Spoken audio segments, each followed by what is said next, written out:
Veamos una propiedad adicional para los triángulos. Voy a considerar la siguiente situación. Voy a dibujar un triángulo, especialmente con unos vértices en esta esquina, y vamos a ver lo que pasa si yo dibujo un triángulo. Voy a cortar aquí las líneas, teniendo este ángulo, o dibujo un segundo triángulo, sencillamente en la continuación. Lo interesante es que si es que el ángulo para ambos triángulos es el mismo, existe una relación entre los lados. Si yo denomino este lado de acá B y este lado de acá A, este de acá, el completo, lo voy a denominar B' y este de acá A', y la hipotenusa hasta acá C y la hipotenusa hasta acá arriba C', se da la siguiente situación, en que la proporción, por ejemplo, cualquiera de estos tres, el A con el C, el A con el B o el C con el B, va a repetirse de la misma forma en el triángulo superior. Ejemplo, A sobre C, la proporción entre este cateto de acá con la hipotenusa, va a ser igual a la situación de este de acá con su hipotenusa, o sea, A' igual a C'. Es en ese sentido completamente escalable, pero la única condición es que este ángulo sea siempre el mismo. Y lo que está aquí apareciendo es que la proporción entre, por ejemplo, estos dos lados, este cateto y esta hipotenusa, va a estar relacionada siempre al ángulo θ.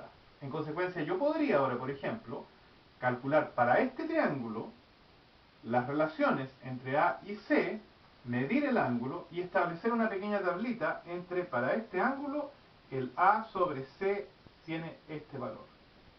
Y si yo hago eso para cada ángulo, por ejemplo, para 10 grados, para 20 grados, para 30 grados, y voy anotando los valores acá, yo ahora puedo tomar cualquier otro triángulo mayor, más grande, y puedo estimar en consecuencia qué proporción entre el A' en este caso y el C' va a existir, porque sencillamente están igualados en función del ángulo. Y antiguamente, de hecho, lo que uno hacía era tener este tipo de tablas. Aquí tengo un ejemplo todavía histórico, de cuando iba al colegio, todavía bastante vieja, en que tenemos acá toda la parte de las funciones trigonométricas que se llaman, que son las relaciones entre los ángulos y estas proporciones. Hoy en día, lo que hacemos es usar la calculadora. La calculadora reemplazó sencillamente la tabla. Ustedes en la calculadora digitan este ángulo y obtienen la proporción correspondiente. En particular, aquí estamos hablando de la tabla del seno, que en inglés sería sin, que en español lo escriben como sen, y que básicamente me está asociando el ángulo a el cateto que se encuentra al lado opuesto de este ángulo con su hipotenusa. Y de hecho, por eso vamos a introducir acá, borrador, los siguientes conceptos para introducir las tres funciones básicas trigonométricas. Si yo dibujo nuevamente mi triángulo, y ahora tengo este ángulo θ acá, acá tengo lo que era la hipotenusa, que es el lado opuesto al ángulo recto, y acá tengo un cateto, pero no es un cateto cualquiera, es aquel que está opuesto al ángulo. Entonces aquí hablamos del cateto opuesto, y lo vamos a denominar en este momento con A. Y tengo acá un cateto que está pegadito al ángulo, o sea, un cateto adyacente,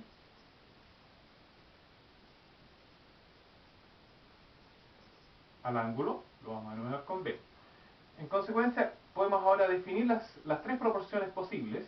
Voy a definir el A con el C, A sobre C, y esta, vamos a dibujar un poco más allá para tener espacio, vamos a asociarla a lo que llamamos la función seno.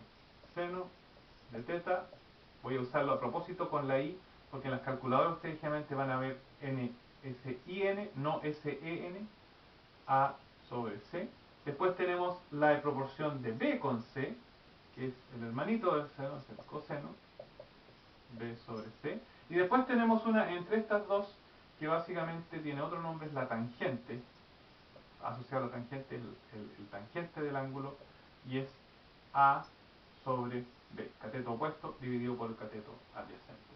Estas son las tres relaciones básicas trigonométricas con que uno trabaja. Existen combinaciones, como por ejemplo la suma de dos ángulos, la resta de dos ángulos, el seno de la suma, el coseno de la suma, etcétera, o el seno y coseno, la suma. Adicionalmente existen otras relaciones que uno puede, por ejemplo, Pitágoras se puede reflejar de la misma forma. Si ustedes tienen Pitágoras, era a cuadrado más b cuadrado igual a c cuadrado. Si yo ahora divido por c al cuadrado, voy a tener aquí 1, y si ustedes se fijan, yo tengo acá el seno, acá tengo el coseno, y lo que me está diciendo que Pitágoras en el lenguaje trigonométrico se escribe como el seno al cuadrado más el coseno al cuadrado es igual a 1. Esta es una de las típicas relaciones trigonométricas. En el material ven ustedes unas más que tienen que ver con la suma, y en las tablas de hecho están el resto de ecuaciones que uno puede usar. Adicionalmente, máxima tiene una función para poder desarrollar o factorizar funciones trigonométricas. Y esto termina nuestro pequeño paréntesis sobre trigonometría.